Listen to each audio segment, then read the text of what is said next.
if I count as a second gen immigrant or something else. My family comes from a lot of different places in the world. My mom is from Singapore, and her family are Hakka Chinese, and she moved here for university. And my dad is mixed race. His father was Mennonite from Winnipeg, and then, or not Winnipeg, sorry, Manitoba, and then came over to rural Saskatchewan and Alberta with his parents. And my dad's mom is from Taiwan, and she is indigenous from one of the tribes in Taiwan, of the original peoples to live there. So I feel like I have elements of an immigrant experience as well as sort of a typical Euro-Canadian kind of settler descendant experience, um, as well as a certain element of like a colonized indigenous experience in my family heritage from all these different family lines. I hope that that helps me to connect with Canadians from a lot of different walks of life.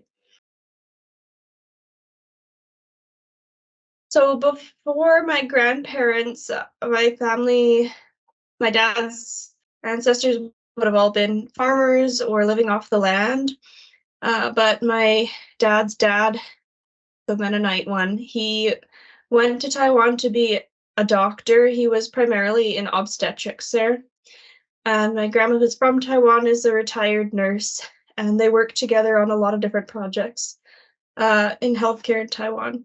And my dad is a hospitalist here in Calgary, so he's a GP doctor who works in a hospital, with hospital being his area of focus.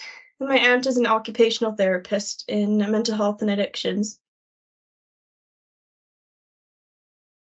I think I felt that healthcare was a welcoming environment when I was little. I used to when my parents couldn't find babysitting for us, my dad sometimes would have to take us to the hospital with him, and my twin sister and I, and we were really small, but we would go with him to the different units of the hospital that he had to visit. The nurses were so sweet to us. They would always feed us snacks out of the patient snacks fridge and let us draw on the bottom of their whiteboards. And this gave me, I guess, an impression of hospitals as a positive and pleasant environment, at least for small Monica.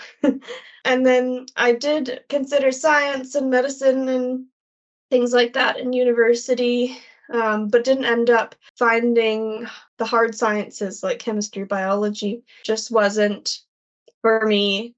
But I still wanted an element of that science, but I was missing the human element. I remember having a particular moment in a lab, watching a beaker change from one color to another, and it was hot, and I wasn't doing very well in the class. And you can't pee in these labs because you have to sit there with your beaker for the entire time. It's like 4-hour lab. And I was like, what am I doing with my life? Is this really what I want the rest of my life to be? Sitting in one of these labs, like watching beakers like this. And I thought, no, it's not. So I switched over to nursing.